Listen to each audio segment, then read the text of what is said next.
I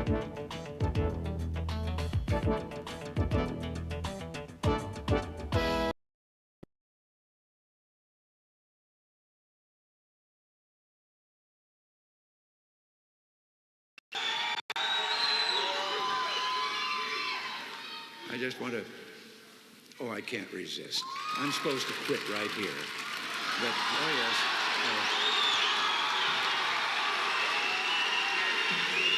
But in view of the vast things that I just said, I don't know whether you know it or not, but I have a new hobby.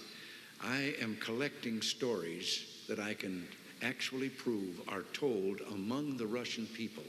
They make them up themselves, they tell them between themselves, reveals they got a great sense of humor, and they've also got a little cynical attitude about things in their country. And one of these stories, the one I'm going to tell you, I told to General Secretary Gorbachev, and he laughed. The story was an American and a Russian arguing about their two countries, and the American said, look, in my country, I can walk into the Oval Office, I can pound the president's desk and say, Mr. President, I don't like the way you're running our country. And the Russian said, I can do that. The American said, you can? He says, yes. I can go into the Kremlin, to the General Secretary's office, pound his desk and say, Mr. General Secretary, I don't like the way President Reagan's running his country.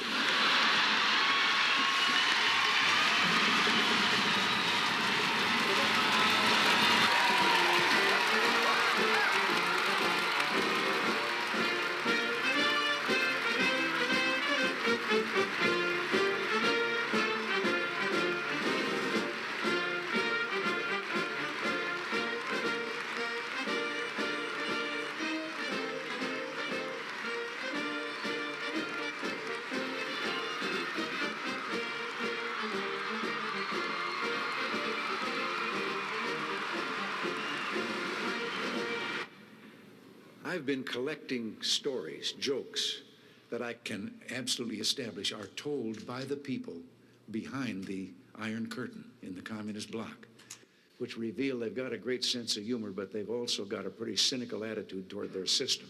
And this one has to do with the fact that in the Soviet Union, if you want to buy an automobile, there is a 10-year wait. And you go through quite a process when you're ready to buy, and then you put up the money in advance. So there was a young fellow there that had finally made it, and he was going through all the bureaus and agencies that he had to go through and signing all the papers, and finally got to that last agency where they put the stamp on it. And the man then that had made the final stamp of the paper, taking the money, said, all right, come back in 10 years and get delivery of your car. And he said, morning or afternoon? And the fella said, well, 10 years from now, what difference does it make? He said, the plumber's coming in the morning.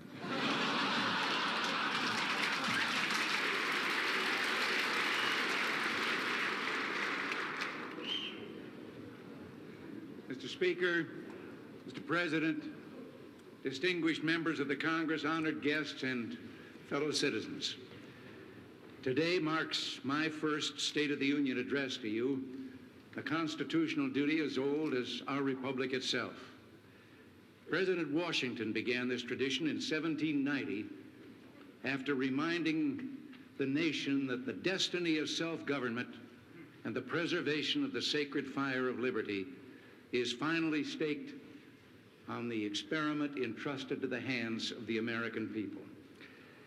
For our friends in the press who place a high premium on accuracy, let me say, I did not actually hear George Washington say that.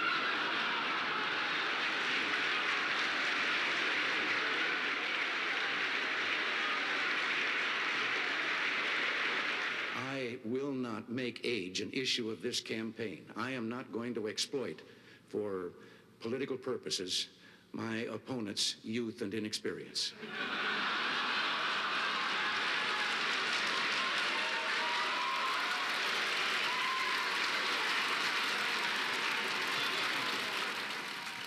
You know, I received an invitation that said, please come to Ellis Island July 4th for the 100th birthday celebration of an American institution.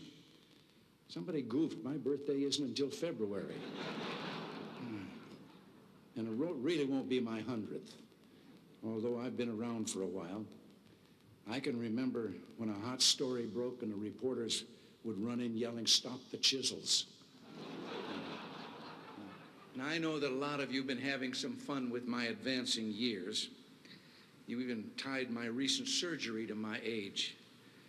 Well, I got to be honest with you. I had that same operation when I was young, and it felt so good I wanted to have it done again before I was too old.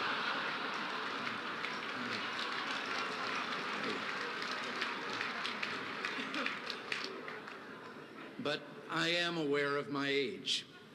When I go in for a physical now, they no longer ask me how old I am. They just carbon date me. It reminds me a little bit of a cub reporter. You knew that something would remind me of a story. A cub reporter whose first solo assignment was interviewing a fellow who was just going to have a birthday that made him the oldest person in town. And he got to the address. It was an older building out in the outskirts of the city, and elderly gentleman ushered him in. He sat down, and the reporter determined he was the man, and he said he was there for the interview, and he led right to the matter about how old are you, and the man said 96. He said, to what do you attribute your longevity? And the fellow said, I don't smoke, drink, or run around with wild women. And at that moment, there was a crash from upstairs, and the reporter looked up, and he said, what was that? The old boy said, oh, that's Dad. He's drunk again.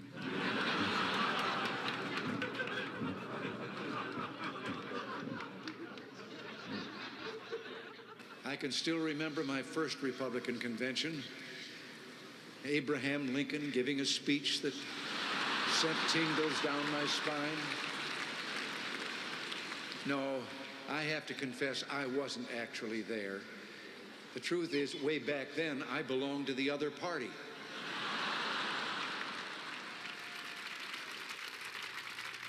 Thank you all so very much. In all the 36 anniversaries of my 39th birthday, this has certainly been the most memorable. George and Barbara, all of you up here on the top shelf, together with me, and all of you, ladies and gentlemen, I am enormously touched. Yes, today is my birthday. 75 years ago, I was born in Tampico, Illinois, a little flat above the bank building. He didn't have any other contact with the bank than that.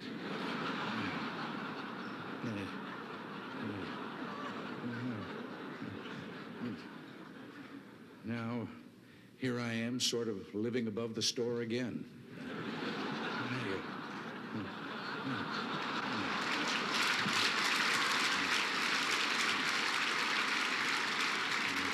Thank you all very much.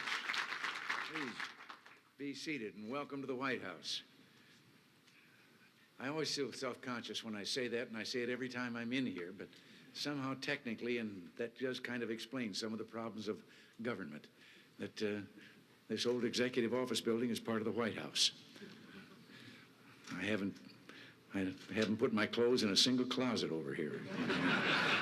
With this great reception that you've given me, I have to say that there was once upon a time that to be a Republican in this area of the country felt a little bit like being Gary Cooper in High Noon, outnumbered in a big way.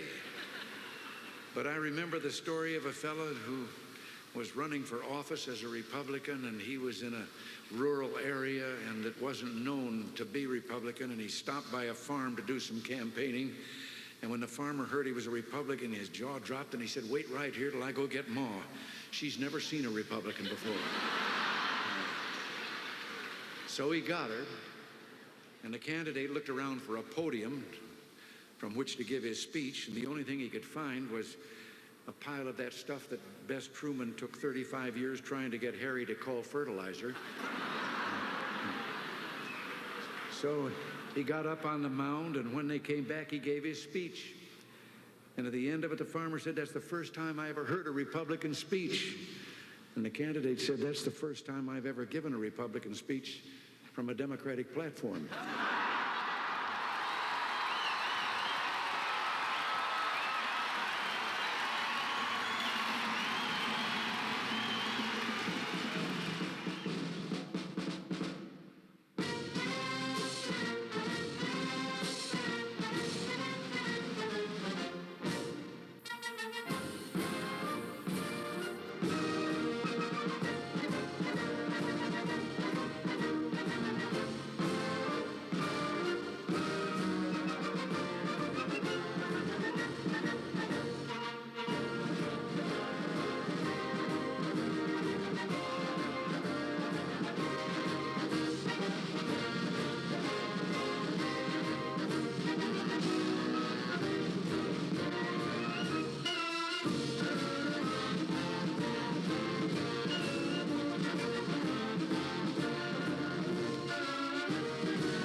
There's nothing I enjoy more than a little country humor.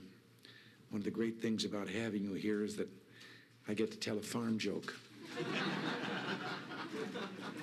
Now, first I need a setting, but Rick, you're from Kansas, right? You bet. Okay, this takes place in Kansas.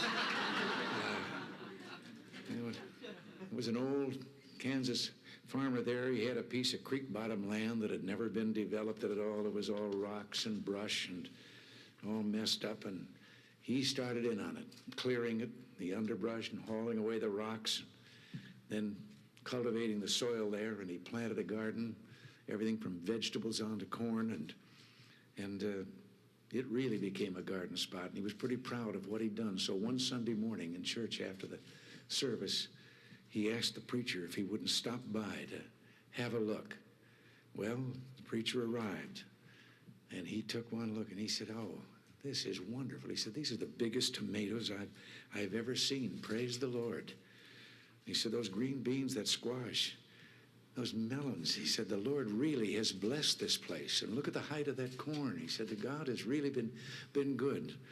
And the old boy was listening to all this, and he was getting more and more fidgety, and finally he blurted out, "Reverend, I wish you could have seen it when the Lord was doing it by himself."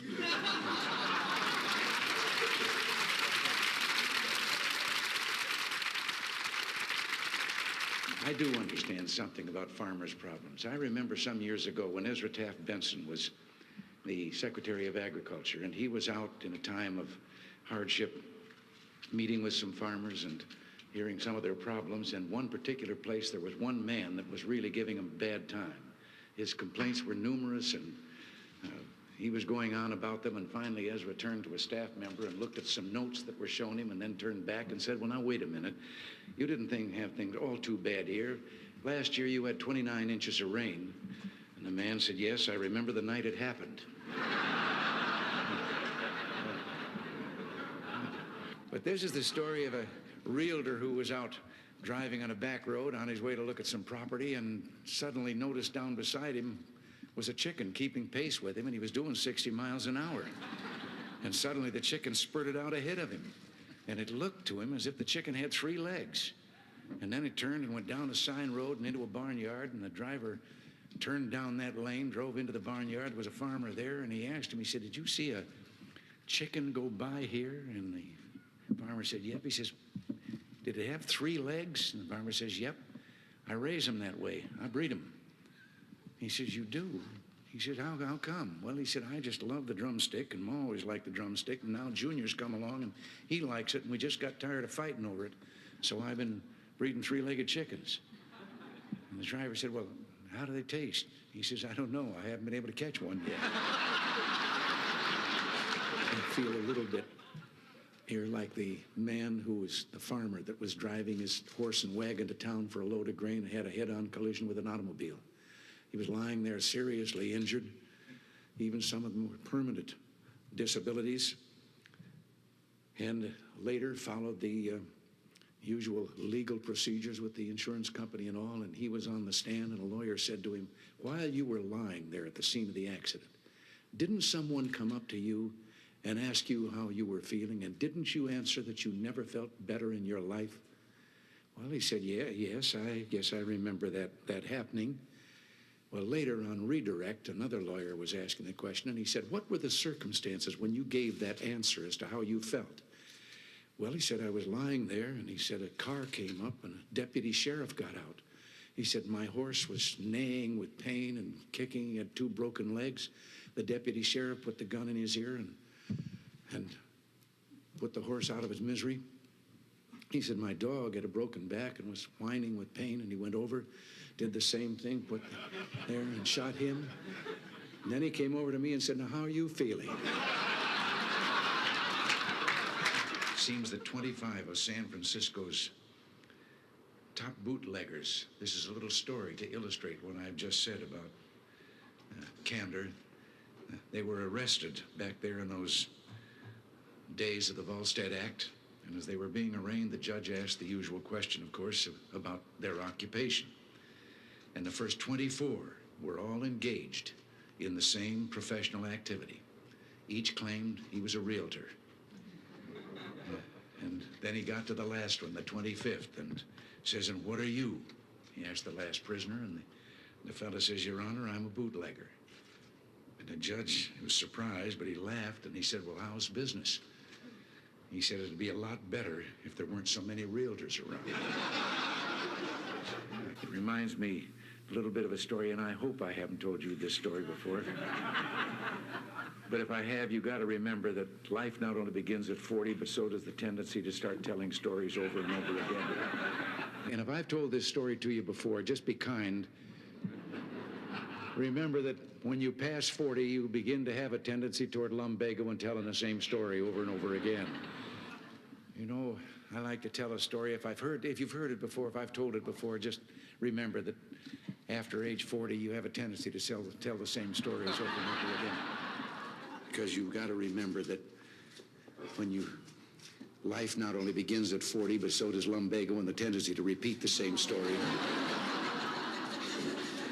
But this is a story about, it was an automobile accident. There was a man stretched out there, and a woman was bending over him, trying to give some aid, and the crowd had begun to gather, and a man elbowed his way through the crowd, shoved the lady aside, and said, "Let me at him. I've had first aid training."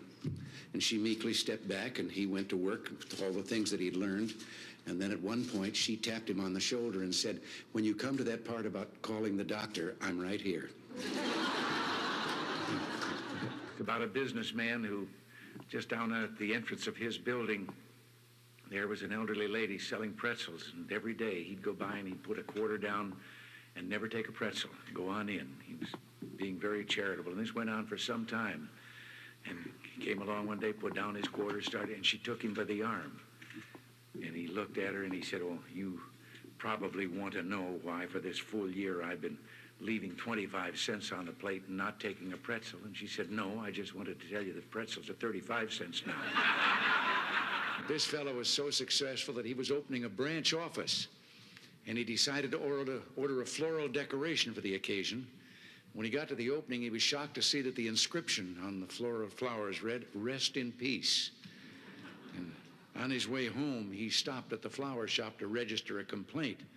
And the shop owner heard him out and then said, "Well, take it easy. Things aren't that bad. Just remember that someplace today there's somebody opening something up, and it says, 'Good luck in your new location.'" Some of these cynical professional pessimists remind me of the story of a young performer and agent sitting out there in the theater all by himself with his cigar said to the kid, "Okay, kid, let's see what you can do." Well, the young fellow walked up on the stage and then suddenly just took off. And he flew up and over the balcony, circled a couple of times, flew around the ceiling, came back to a perfect landing on the stage and took a bow. And the agent took the cigar out of his mouth and said, "Okay, kid, what else do you do beside bird imitations?" Down in Texas during the 1976 primary, they had me out knocking on doors. And I remember one kind of rural area. I'd been governor of California, but I wasn't all that well known in Texas. And I knocked on the door, and an old fellow in his undershirt and jeans came to the door, and I told him I was running for president. And having been in the occupation I'd been in for a number of years, I was kind of surprised when he asked me what I'd done for a living. And I told him I'd been an actor. And then he asked me what my name was. And I thought, well, maybe if I give him a hint. And so I said, well, my initials were RR. And with that, his face lit up, and he turned and he ran back into the house, and he was yelling, "Ma, Ma, come on out here quick. Roy Rogers is outside."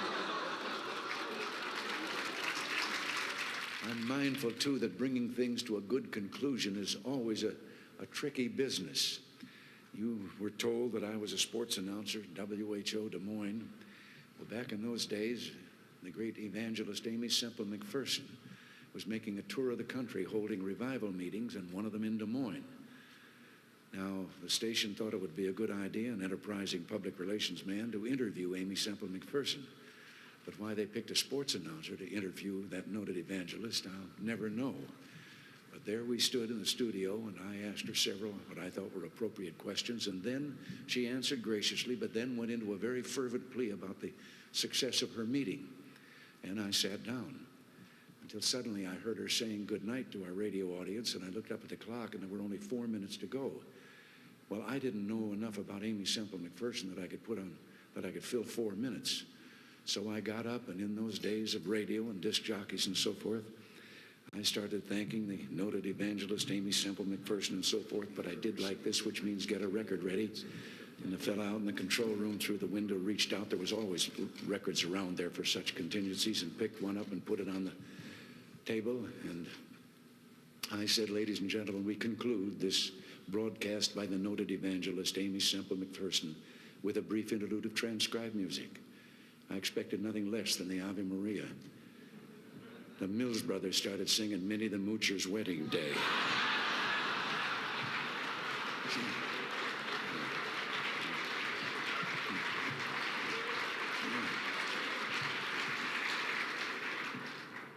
She never did say goodbye. She just slammed the studio door as she went out.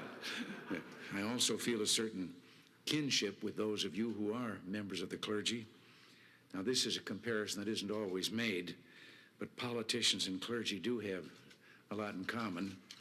We both have to make speeches and keep our audiences interested. And I know I'm running a risk in telling members of the clergy a story about their own profession, but maybe it will be new to some of you. It has to do with a young minister who was very disturbed because sometime, particularly on those hot Sunday mornings, he'd see his group nodding off while he was preaching his sermon, and he told about his distress to a more experienced and older clergyman who said that he'd had that same problem, but he'd found an answer to it. He said, when you see them and their eyes beginning to close, he said, you just insert a line in your sermon and say, last night I held another man's wife in my arms. And he said, they'll wake up. Well, it happened. There came a hot Sunday morning, and there they were, and the eyes were closing, and remembering, he said the line, last night I held in my arms a woman who was not my wife. Well, the first minister had told him that after he got them awake, he was to then say, that woman was my dear mother.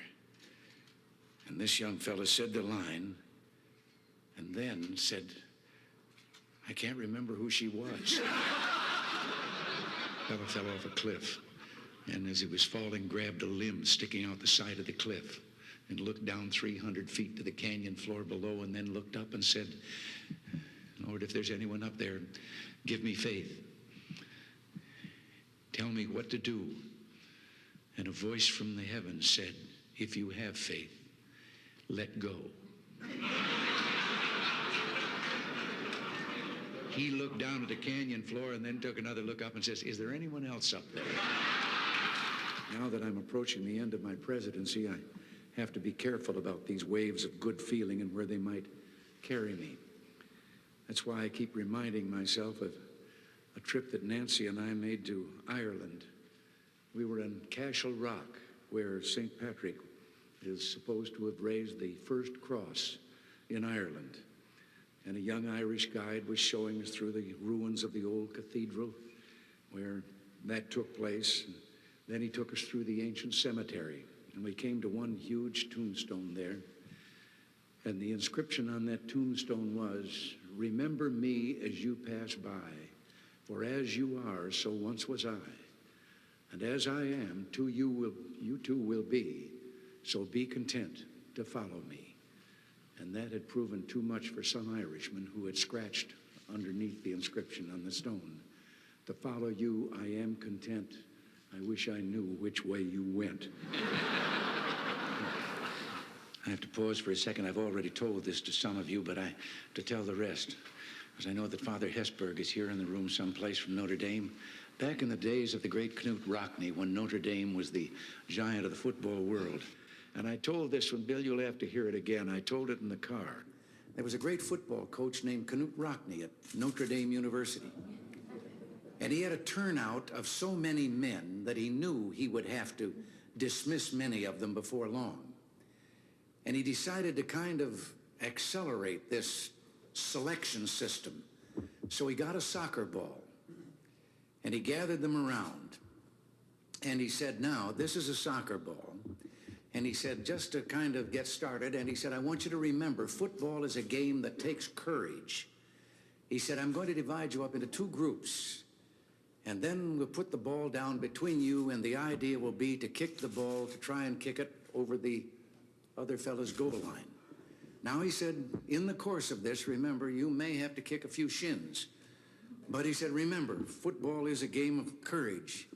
And then he looked down, and the ball was gone. And he said, wait a minute, who took the soccer ball?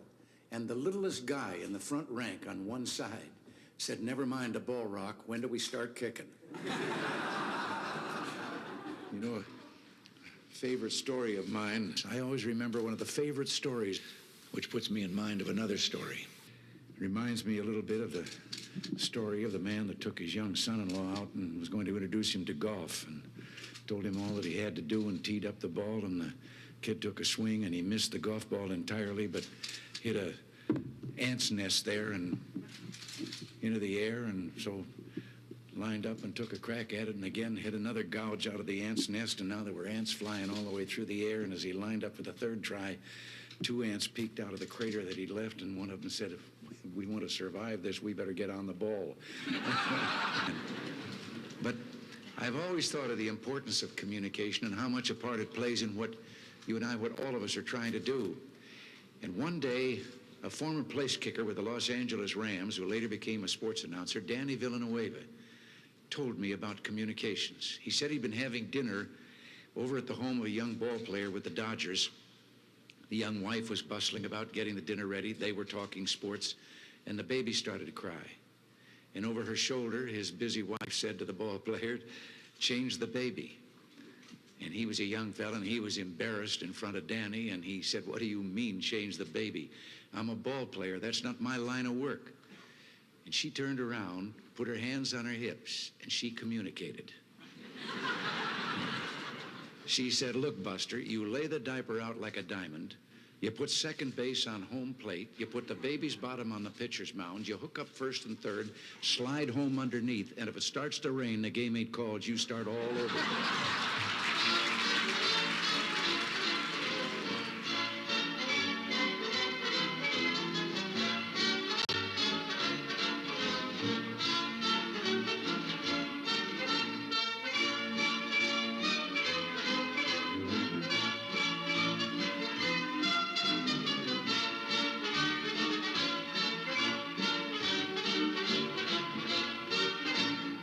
You know, less than one family out of 7 in the Soviet Union owns an automobile.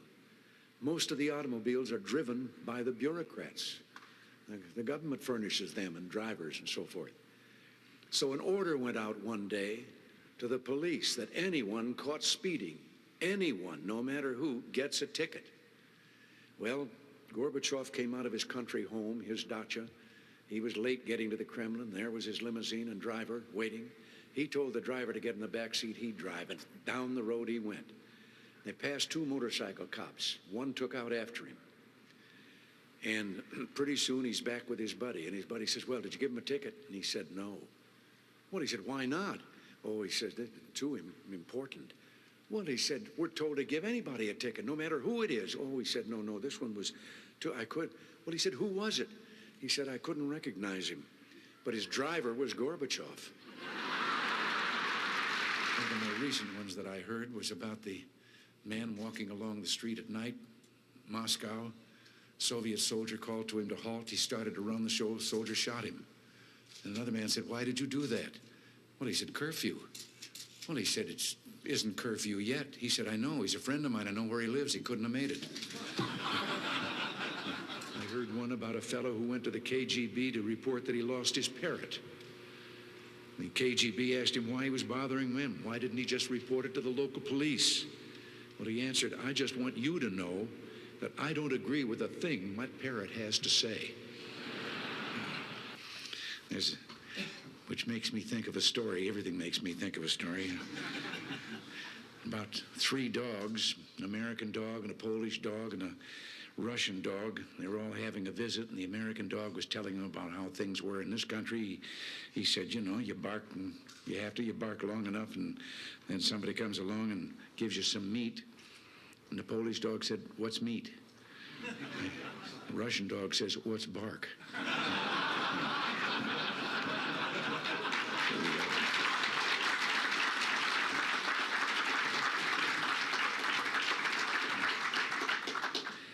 I have to interrupt right here and tell you that in one of my visits, I won't name him, I don't want to embarrass him, but one of the heads of state that I met with on this visit, he gave me one while I was on the way.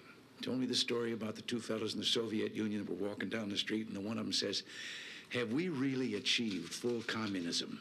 Is this it? Is this now full communism? And the other one said, oh, hell no, things are going to get a lot worse.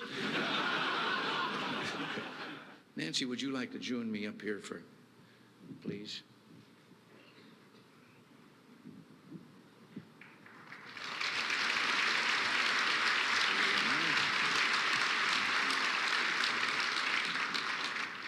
I know it's getting late, dear, but it's not often that we have so many people who've written about us and broadcast about us all together in one room like this, and I thought you might like to say a few nice words to them.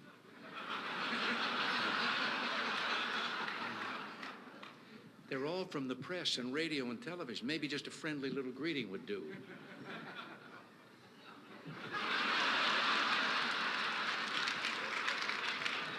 How about just a word or two, something friendly, even one kind word?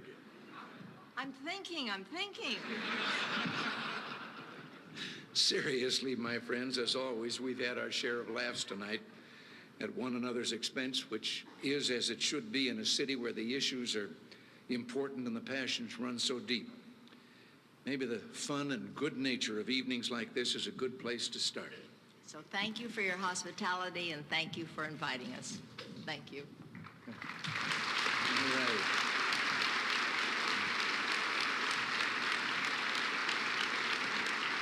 Thank you all very much. Thank you very much.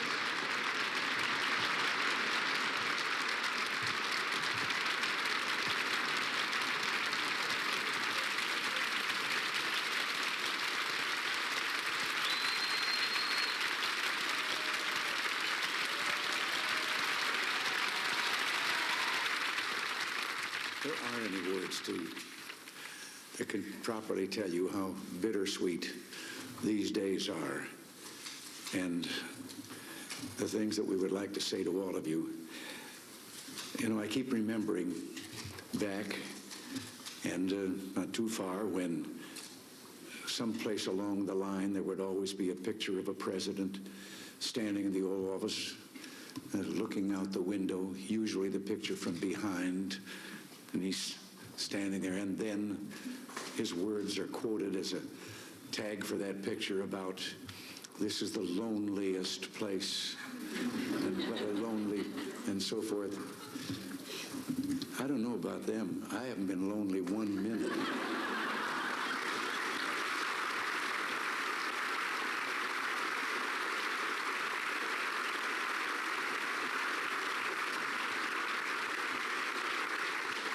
I think both of us have been aware every minute we're here that we're surrounded by you, by others who may not be here in this room today, but here in this house, but over there in the West Wing, well, just here in Washington, all a part of everything we came here to do, and it couldn't have been done without you.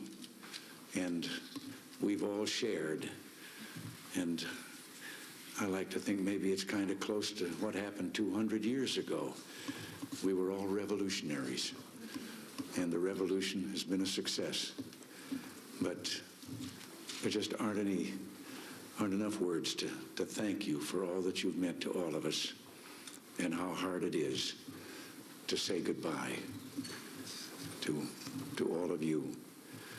But as I say, the only thing that can make it bearable at all is to remember all that you did, and how how much of a team we did become. And God bless you all. And as I say, there just aren't words enough to express our appreciation to all of you. Thank you, and God bless you all.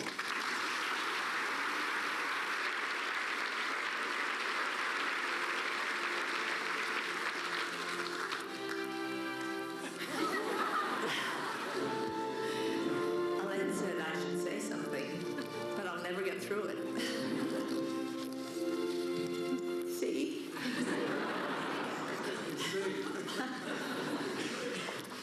Thank you.